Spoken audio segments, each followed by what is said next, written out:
Assalamualaikum warahmatullahi wabarakatuh. Perkenalkan, nama saya Dewi Cahyani dengan NIM 22871900059. Di sini saya akan menjelaskan mengenai potensi lokal di Banten.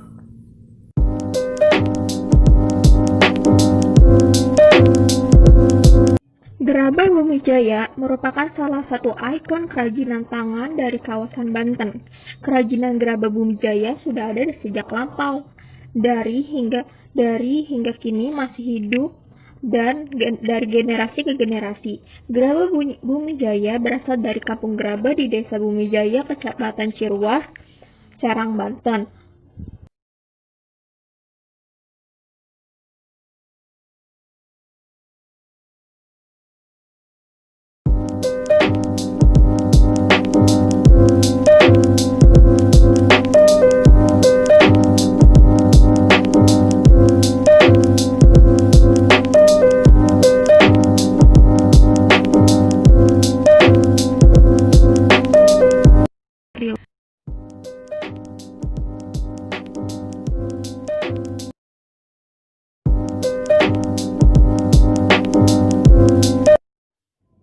Anggen lada.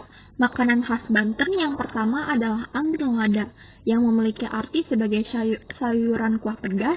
Memang makanan ini dibuat dengan rempah alami dengan rasa yang kuat ditambah dengan cabai rawit yang dihaluskan. Rabek. Rabek bisa dibilang sebagai menu Arabnya orang Banten. Rabek memang mengadaptasi makanan dari Arab karena memiliki rasa yang sangat pedas namun penuh akan rasa rempah khas Indonesia di dalam. Sate bandeng. Sate bandeng mempunyai rasa yang sangat jauh berbeda dengan sate ayam maupun sate kambing.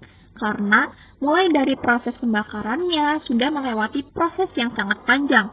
Sehingga ketika disantap adalah rasa yang sangat nagih untuk bisa mencicipinya lagi.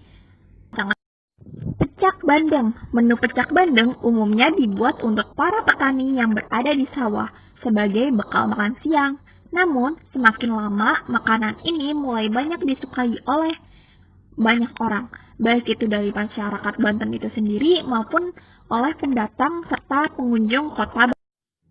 Sayur besan. Sayur besan bukan hanya menjadi makanan khas akan tetapi juga menjadi makanan yang syarat akan tradisi di Banten. Makanan ini disajikan ketika pernikahan atau proses lamaran.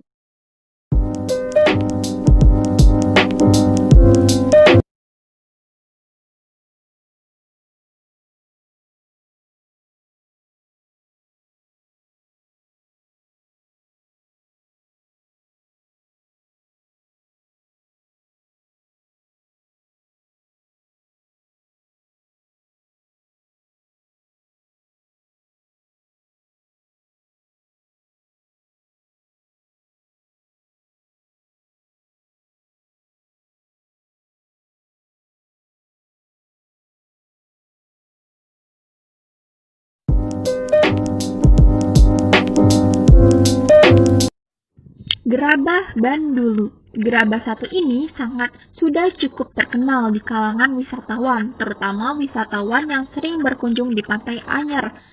Hal ini dikarenakan gerabah satu ini memang sering dijual di area tertentu. Gerabah Bumijaya. Kerajinan khas Banten yang selanjutnya adalah gerabah Bumijaya. Kerajinan tangan yang menjadi salah satu ikon Banten ini sudah ada di zaman lampau dan masih terus eksis dari zaman ke zaman. Kerajinan bambu Ciakar. Kabupaten Tangerang memiliki potensi besar di bidang seni kirya. Kerajinan tas. Ada juga tas unik dari bahan pelepah pisang. Selain bahan pelepah pisang, juga memakai bahan baku alami lainnya seperti pandan, eceng gondok, bambu, angel, dan serat nafas.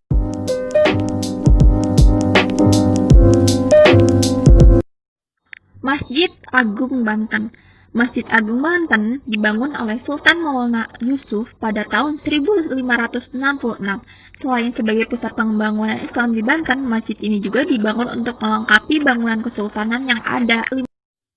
Taman Nasional Ujung Kulon. Taman Nasional Ujung Kulon merupakan salah satu daerah konservasi alam dunia yang dicanangkan oleh Badan Dunia UNESCO World Heritage Jika Anda memasuki wilayah hutannya yang masih alami, Anda masih bisa menjumpai badak bercula satu yang sudah punah. Panorama Gunung Krakatau. Gunung baru yang merupakan anak Krakatau mulai muncul di atas permukaan laut untuk pertama kalinya pada tahun 1928 silam dan masih aktif hingga kini. Anak Krakatau terakhir meletus kecil pada tahun 2007. Anyer, Carita, Tanjung Lesung, dan Pulau Umang. Pantai Anyer, Carita, Tanjung Lesung, dan Pulau Umang yang terletak di daerah Serang dan Pandeglang merupakan tempat yang tenang bagi Anda untuk beristirahat. Di tempat ini banyak terdapat hotel bintang maupun non-bintang, penginapan rumahan, restoran maupun fasilitas lainnya guna memenuhi kebutuhan wisata. Pantai Sawarna atau Shute Banten Long Beach. Pantai Ciatir dan Pantai Karang Tanjung Layar merupakan daerah tujuan wisata utama Desa Sawarna, Kecamatan Bayah, Kabupaten Lebak, dengan ombak yang besar dan sangat cocok untuk olahraga berselancar. Baduy. Masyarakat tradisional Baduy terdapat di Kabupaten Lebak, tinggal di daerah seluas kurang lebih 5.101 hektar. Suku ini terbagi dua, yaitu Baduy luar dan Baduy dalam. Mereka hidup dengan bersahaja, selaras dengan alam dan menghindari kehidupan dari dunia luar yang modern. Mereka hidup dengan kesederhanaan sehingga mereka tidak pernah saling iri satu sama lain.